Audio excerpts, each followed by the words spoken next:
Credit cards can be a really amazing way to build your credit and get rewarded for the spending that you already do, provided that you use them responsibly. In today's video, I've updated my top credit card picks for this year. Now you're gonna see some of the same ones from the last year, but I have swapped in some new ones that I think are really good for this year, as well as I have a bonus pick if you are a complete beginner. All right, so let me lay out two ground rules for this video. Number one, if you can't use a credit card responsibly and pay it off on time, then you should really think twice before applying for a credit card.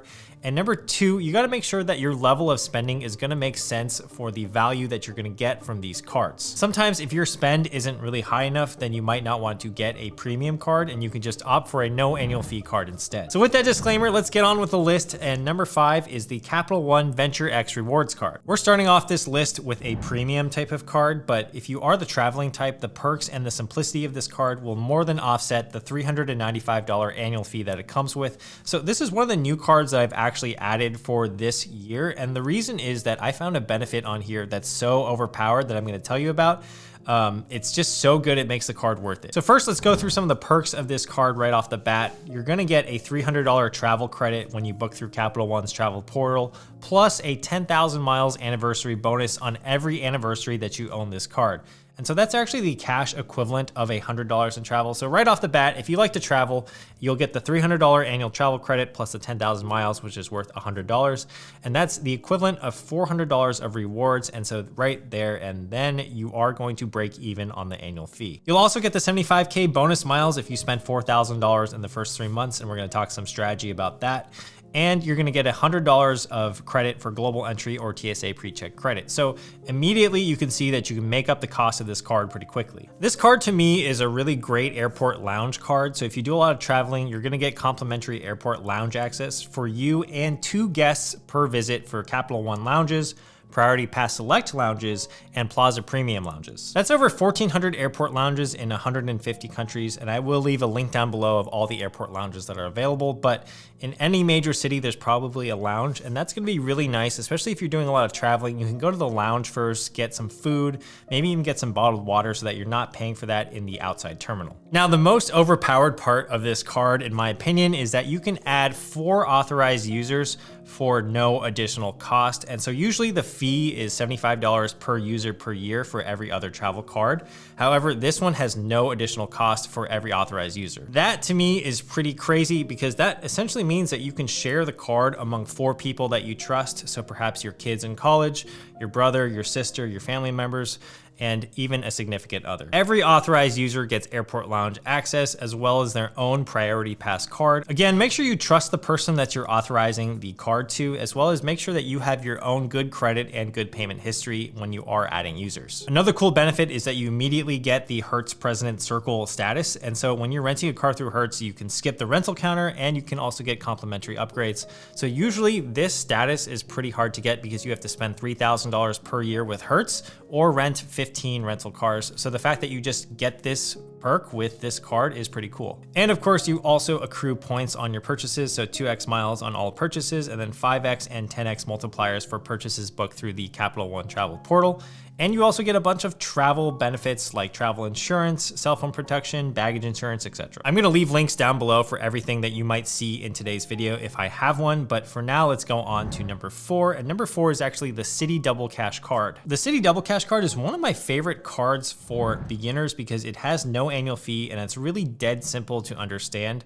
So if you want to just get rewarded for your spending and really like not have to think too much about credit card rewards, the Citi DoubleCash, as its name suggests, is really good because you get 2% back on all of your purchases. So that's 1% when you spend and then 1% when you pay off your credit card. The recommended credit score range for this card is about 650 and up. So if you don't have that credit quite yet, you want to make sure you're patient, you pay your bills on time, and you build up your credit history elsewhere before applying for this card. This card also comes with no foreign transaction fees, which I really like. So it's really simple, no foreign transaction fees. But I will say the one con to this card is that there is no sign-up bonus. And so a lot of these cards that are in today's video will have a sign-up bonus, but this one just doesn't have one. So you're not going to get rewarded for signing up for this card. However, it is still just a really good all-in-one card. Now, a general tip before we move on to the next card is that you always want to pay off your credit card in full. I know I've said that so many times in this video, but that's the whole reason why these rewards are going to work in your favor, is that if you actually pay off your credit card in full, you get a lot of value value out of having a credit card.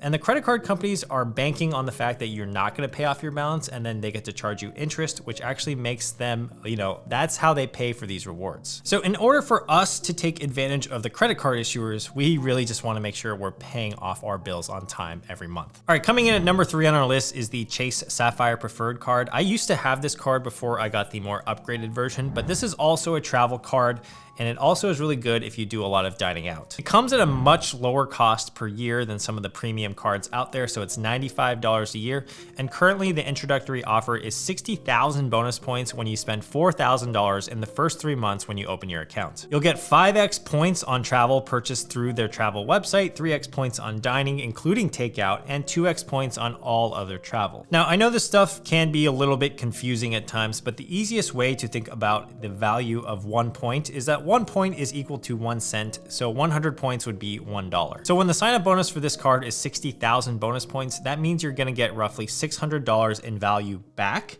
and that's when you spend $4,000. So if you'd like to think about it that way, it's, that type of cash back in the first year is 600 divided by 4,000, which I believe is about 15% cash back just in your first year if you're able to spend that $4,000. That sign-up bonus is worth $750 if you use it for travel-related purchases through their travel portal, so that's something that you can also consider as well. So let's talk about some strategy here when it comes to sign-up bonuses. If you want to get a card like the Venture X or the Chase Sapphire Preferred or the Amex Gold or anything that requires a lot of spend in the first 3 months, you want to make sure that you are applying for this card when you know that you have a big purchase coming up. So in the past, when I signed up for this card specifically, I knew that I was going to buy a MacBook in the week after that I opened this account. And so I knew that getting to a $4,000 spend in 3 months was going to be a lot easier if I already had one $2,000 purchase already knocked off out of the way. If you aren't confident that you can spend $4,000 in 3 months, then I would say don't get this card, because a lot of the value that is derived from this card comes from the sign-up bonus. In terms of credit score, you're going to need an excellent credit score to apply for this card. It's usually recommended that you have above a 680 credit score when you apply, but I have heard of some people with a little bit less getting it. Also, the points that you accrue can be redeemed toward award travel, so it really helps to know what partner airlines that Chase partners with in case you want to transfer your points to those partners. So I'm gonna leave a list of them on the screen right now so that you can take a screenshot or even pause the video. Lastly, I'm gonna put up all the benefits of the card on the screen right now that you can quickly look at. And so there's complimentary access to the DoorDash Dash Pass, there's an Instacart complimentary membership, a $50 hotel credit, $0 foreign transaction fees, insurance, etc., etc. All right, coming in at number 2 is this one. I'm not going to show you the credit card number just for safety purposes, obviously, but it is the Chase Freedom Flex card. It is free to own, so there's no annual fee for this card, which is really nice.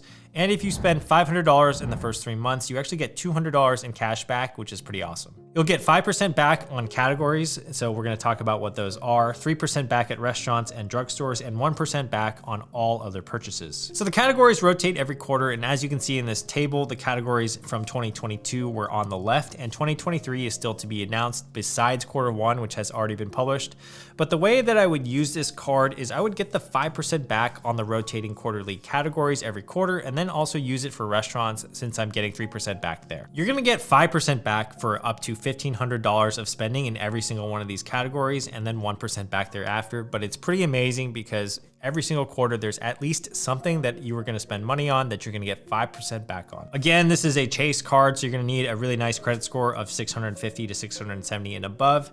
And I would say that the one downside to the Chase Freedom Flex is that there is a foreign transaction fee of 3%. So if you are looking to travel with this card, it's probably not your best choice. I do think that one great perk of having the Chase Freedom Flex card is that if you pair it with another Chase product, then all the bonus points actually pool in the same account.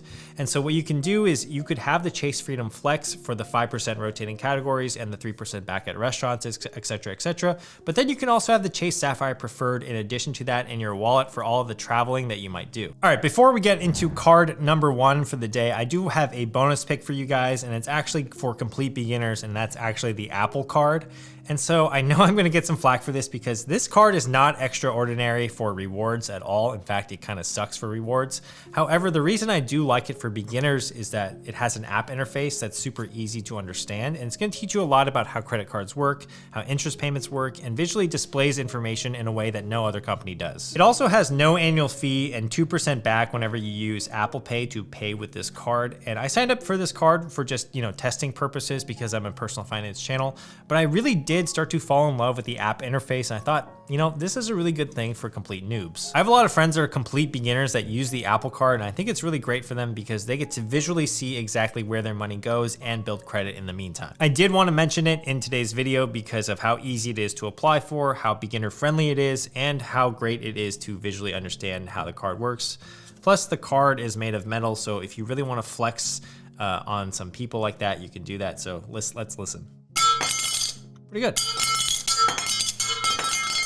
All right, the number one credit card in my opinion for 2023 is still the American Express Gold Card. This is one of my favorite cards out there because I eat out a lot, and it offers you a $120 dining credit at popular restaurants like Grubhub, as well as ridiculous 4x points multipliers on restaurants and grocery stores. Basically anything food related, this card is really good for. You'll also get 3x points for flights booked directly with airlines or on AmexTravel.com, and 1x points on all other purchases. The annual fee is expensive at $250 per year, but you can see that you can quickly recoup that cost if you use Uber regularly. There's that $120 Uber credit. If you use that, you get 10 bucks every single month, plus the dining credit, plus the 4x points on food. I just think it's a really good card overall. All right, so let's say you want to offset the $250 fee without having to get the dining credits. What you can do is if you spend $6,250 per year on food or groceries, just the points alone would offset the cost of the annual fee. So that means you need to be spending around $500 a month in food related expenses to have this card give you the maximum value that it offers. There is a 60,000 point bonus introductory offer if you spend $4,000 in 3 months, just like the Venture X and the preferred card that we talked about today. When it comes to redeeming your membership rewards points, there's so many different options with Amex that you can do, but personally what I like to do, I like to just transfer it to an airline partner. You'll likely find that this card gives you a lot of value if you fly any of their airline partners. So I'm going to put up some of their airline partners on the screen right now so that you can just reference those. You will need a credit score of probably around 700 to get approved for this card. And so if you do a lot of eating out and groceries, it's going to be really great for you. I mean, considering most people's biggest expenses are transportation, housing, and then food is number 3, this card is going to be really handy for a lot of you guys. With any of the cards today, make sure you're only getting them if you can see value in their benefits and if you can meet their sign-up bonuses through normal or strategic spending. If you can't pay off the balance every single month, I would definitely reconsider if you even should get a credit card or not. I know I've said that so many times, but you really want to make sure that you're able to pay off your card in full if you're going to be applying for these cards. If you don't have the credit score quite yet to apply for some of these cards, what you want to do is just really be patient, and then also check out some of my other videos where I give you credit card tips. Now, I will leave links down below for everything that I've talked about today, including some bonus tips for you guys as well. Thank you for being here, and I'll see you guys in the next video. Peace.